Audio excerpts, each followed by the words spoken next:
Welcome, the very first episode of the Transformational Leaders Edge talk series. My name is Gorden Simango, a graduate in the Doctor of Transformational Leadership program at Back Graduate University with honors in the Entrepreneurial Organizational Transformation track. Today we are focusing on some aspects of Goodwill Dissent, also termed Constructive Workplace Dissent in the leadership and management literature. At its core, according to how I define it, Goodwill Dissent is a commandment of love for your organization.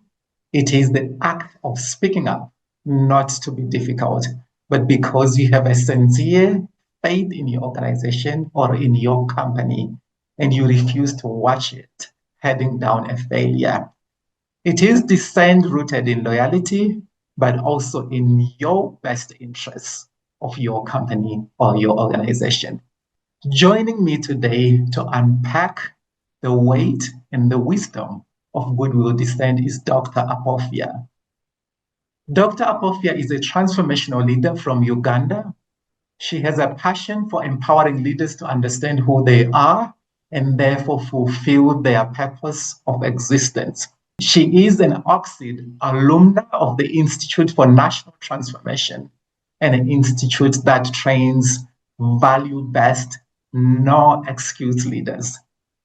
She holds a doctorate in transformational leadership from Back Graduate University, and she is a John Maxwell certified leadership coach. She's a faculty in several universities across Africa and the United States, spending time to contribute to the development of a cadre of transformational leaders who will trigger development at different levels in organizations. Dr. Apophia, thank you for being here. And let's start right at the heart of it. What are your initial thoughts on Goodwill Dissent? Thank you, Dr. Gorden. It's such a great delight to be here, and thank you for having me. Now, Goodwill Dissent is a kind of oxymoron, isn't it? Because goodwill reflects friendliness. It reflects a benevolent disposition. It says, I'm on your side. I'm your friend. I desire what you desire. I am here for you, all right?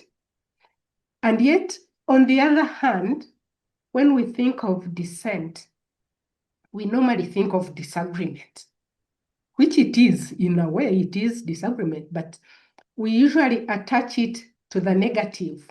We think acrimony, we think aggression, we think opposing forces, we think attack, and all such negativity. But it is not always negative, is it? Goodwill dissent is something that shows a high level of engagement. An employee exhibiting goodwill dissent would be showing that, one, they care enough to risk their comfort for the good of the organization. And two, they are comfortable. They are confident enough to engage and state their views. So overall, goodwill dissent is a good thing, and all organizations should ensure that they cultivate an atmosphere that encourages it. An employee should never find themselves in a situation where they must be a yes person, always nodding, always agreeing, whether inside I'm saying, no, it doesn't matter, but I am a yes person in order to survive. But they must understand that their role is as stewards, that they know they hold something valuable. They are entrusted with something of great value and are required to take care of it to ensure its growth. And so they are required to dissent in a good way to ensure that there is growth, there is development, the organization is moving forward in a good way. Oh, thank you very much, Dr. Apophia, for those insights. I like it when you say, I desire what you desire, and that is Goodwill Dissent. It's a transition from being a yes person to being a steward. Mhm. And yes, being a keeper, not being a mere cog in a wheel, right? And that is profound. Now, the common wisdom, Dr. Apophia, is that diverse opinions are good, but embracing goodwill dissent in the heat of the moment, when it's happening in the boardroom, when it's happening in a meeting, it is far challenging than how it might appear on paper. Why is it that? In a meeting, in a boardroom setting, Dr. Gorden, there is a lot that is going on. But as we discuss, as we engage, as we interact, as emotions rise and fall, we must keep in mind that as humans, we process dissenting voices differently based on who we are, based on our history, based on our context. For example, my cultural background may affect the way I respond. Even our gender, sometimes coupled with culture and probably religion, may come into play. How a man speaks to a man is different to how a lady will speak to a lady, is different to how a lady will engage a man, and is different from how a man will engage a lady when they are dissenting. So in practice, we usually process dissent as a threat. Our first reaction is we feel threatened. We feel a threat to who we are, a threat to how we think. We may even take it as a threat to our position in the organization. We could even take it as disrespect if somebody is dissenting openly. And this brings in the ego angle, the self-worth issue. Are we mature enough? Are we self-confident enough to handle a challenge when it comes? Are we sure that those we are challenging, those we are dissenting with, are mature enough to welcome our dissent? If not handled with maturity, it may lead someone to question their thinking or even develop bad blood with the dissenting person. Embracing it requires a level of emotional maturity and being comfortable with whom we are. Much as Goodwill Dissent builds an organization, we must also look at it from the other side. It must also be able to build people and not tear them down.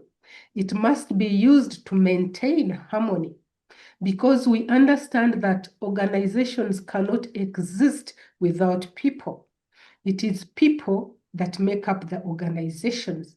It is people who come into play to build the organization. So as we encourage goodwill dissent, let's be sure that it builds harmony and it builds people in the boardroom, in the discussion. People are being built and affirmed. Oh, thank you, Dr. Apophia.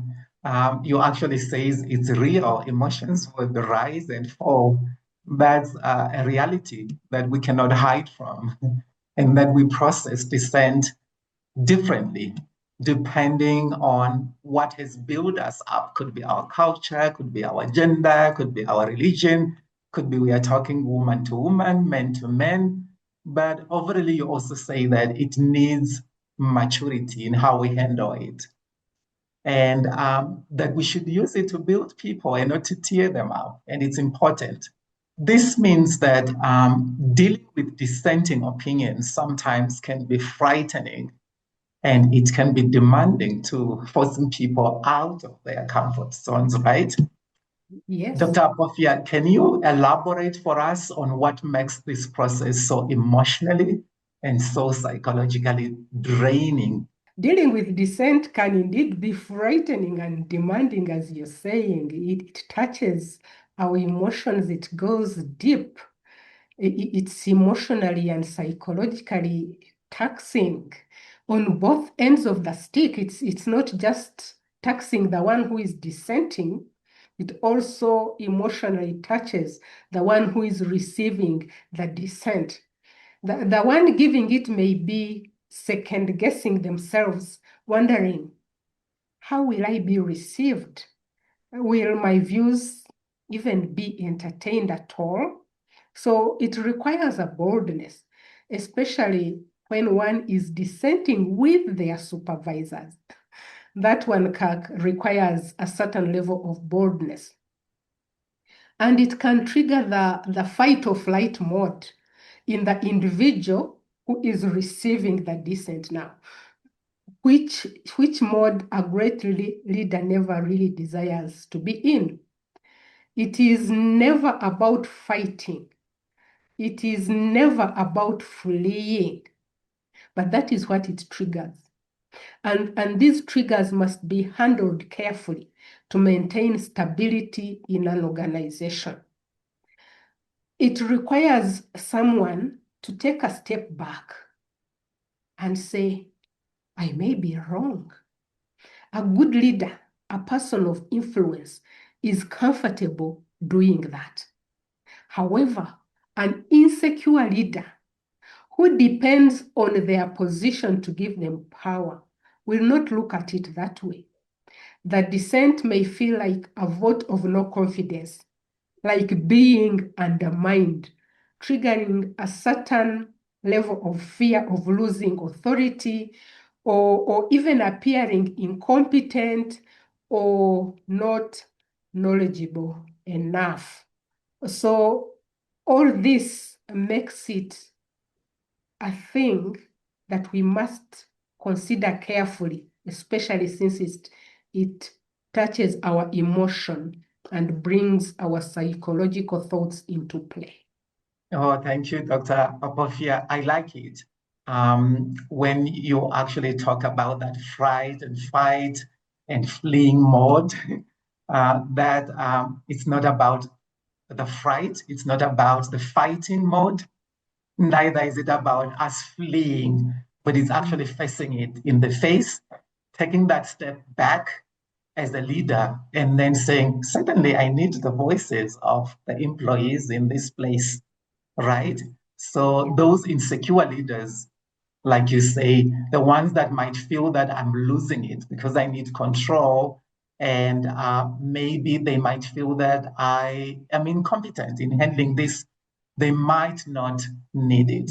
So, Dr. Apophia, some managers have the training or they know this, even leaders know this, but they still shoot the messenger with the message. From your perspective, what are the hidden, perhaps unconscious biases that lead managers to push back dissent or throwing the baby out with the bathwater, so to speak, even if intellectually they understand the value of goodwill dissent? Indeed, many times we are inclined to shoot the messenger and disregarding the importance of the message. And it may not be about being trained or not. Our reactions may have nothing to do with our levels of intellect. It's about our minds vis-a-vis our hearts. Our minds and our hearts react differently. Our minds may know that this thing they are saying is good, but my heart is questioning, is emotionally wounded because somebody is disagreeing with me. There is a kind of war that is triggered within us when we face dissent.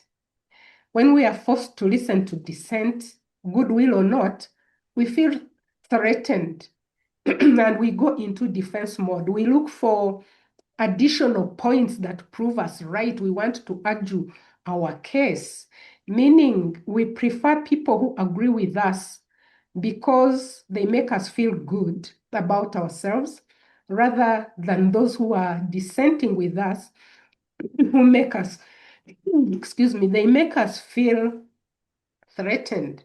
So instead of looking at the baby, instead of looking at the good idea, we tend to focus on the dirty water.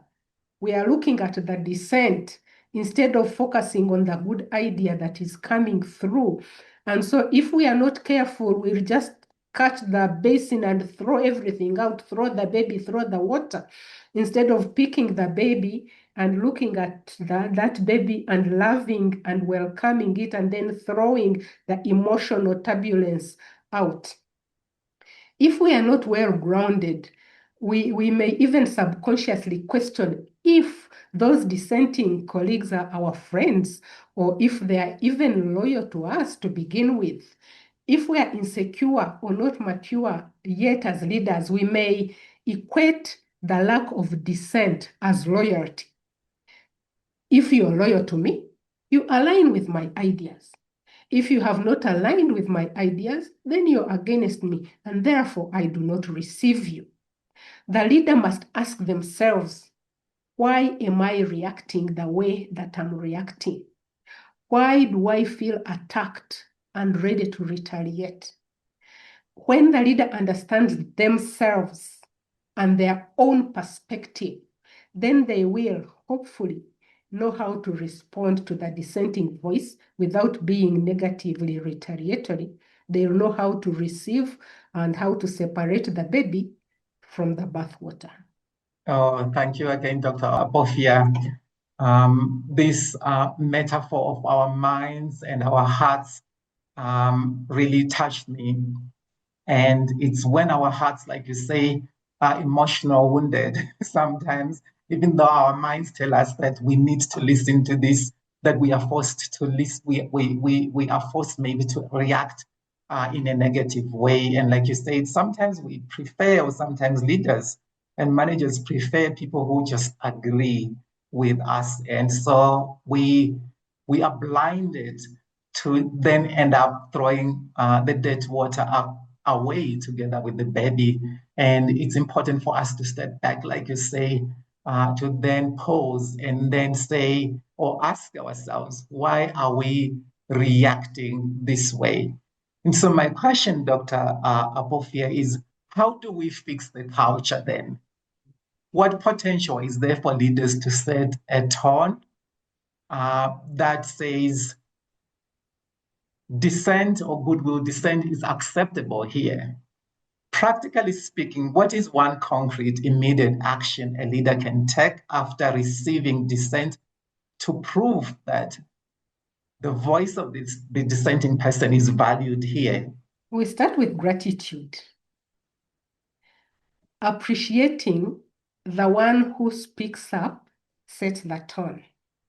Helps the team to understand that our leader is grateful to hear our views, that our views are actually valued and are welcomed, for the team to understand that they will always be heard regardless of what they are tabling. So valuing dissent actually begins with a good listener. Someone who not only hears what the dissenting voice is actually saying, but takes time to listen and is willing to understand their thinking. They are willing to mine below the surface and identify the value there. And it does not even stop there. We have to ensure that we work together as a team to identify how the dissenting idea fits into the organizational plan or structure, or probably how it does not fit in. You don't stop in the meeting. Say a few days later, a week later, you call in or you go to the person who was dissenting and you sit and have a chat to see how their ideas can be meshed with yours and how they can be integrated into what you're planning to achieve step by step. Oh, thank you, Dr. Apophia. Gratitude. You said that, but also another very important facet is that leaders must also be good listeners, right? Mm-hmm. And I think one thing that you said that actually touched me is that they must be willing to mine below the surface to see the value there. And I think that is phenomenal. I think that is profound. And also at the end, you actually said that leaders must take time to step back and chew the cud and be able to reflect on what would have happened maybe a day before or maybe in the morning or something like that. That then helps them to understand things with depth. And I think those are great tips that you are giving to us or to the viewers. Looking at the employee side, Dr. Apophia, research suggests that supervisors are less inclined to endorse ideas that are delivered through demanding communication or through a demanding tone compared to a supporting voice. What advice would you give to employees and maybe to managers and maybe to peers to ensure that their valued points, when they raise them, are heard and they are not just dismissed at face value due to a challenge on how the delivery happens? Before I tackle that, I want to appreciate your simile of chewing the cud. It's a good way to put it, the fact that you have to step back and first think through and analyze before you go forward. Now, about the way communication is delivered, demanding communication makes the recipients their shield to come up in defense. I wouldn't want to receive communication that is aimed as an arrow that is about to hit me. If I am the one communicating, I must put myself in the shoes of the one receiving that communication and ponder how it would be received if sent in that tone. I would want the one receiving my communication to welcome it, to identify with the value in it. I wouldn't want them to become defensive. So the communicator should therefore not point fingers of blame, but rather express their concern. Why are they thinking the way they are thinking? And if I've identified an issue that needs to be addressed, what do I propose that it could be addressed like? What could be done about it? It's not a matter of just pointing out the gap, but I need to suggest ideas on how it is addressed. And in doing this, it needs to be penned down as an organizational issue rather than a personal issue. As I point out the issue to you, it should not be about you, Dr. Gorden, not about who you are, how you talk. It's about the organization and the well-being of the organization. We detach it from personality to organizations. That is profound, Dr. Apophia. That communication coming from wherever, whichever angle, should not be aimed as an arrow to a person to pierce them. Because the tendency is that then we lift up our shields, right, to protect the arrow coming direct to us. And also you say, the wisdom that you also say is that we should put ourselves in the shoes of the leader or of the manager or of the person that is hearing our dissent, and not just to point fingers of blame to others. And so, Dr. Apophia, to conclude, if you were to give one overarching advice to a high-level executive who is high up there and genuinely aims to harness the power of constructive dissent, what would be your advice? My advice would be to begin by listening, really listening in such a way as to hear the idea being tabled and understand the angle from which it is coming. Understanding that although I am at the top, I do not know everything. I don't have all the information that is needed to run the organization. And with that comes thankfulness, really showing gratitude when people speak up, taking the stance that ideas are tabled because the tabler desires growth for the organization. Even if their idea may not be that good, we take it that they are speaking from a good place. So we lay the foundation that believes in the person who is dissenting, that welcomes the dissenting person, that listens to them and puts effort into understanding before we judge and before we conclude. Gratitude, gratitude. Gratitude is foundational, like you say, even if one's idea is not taken. To our listeners, remember that speaking up is an act of love for your organization, and don't let your goodwill dissent go silent. Join me next time as we dive deeper into the mechanics of the workplace culture. If you found today's conversation valuable to you, please like, subscribe, share, and also share your views in the comment section below. Let's keep the conversation going on. If you are interested in an organizational assessment or developing systems in relation to the issues we discuss here, feel free to write to findingexcellence@yahoo.com. I'm Gorden Simango. Thank you.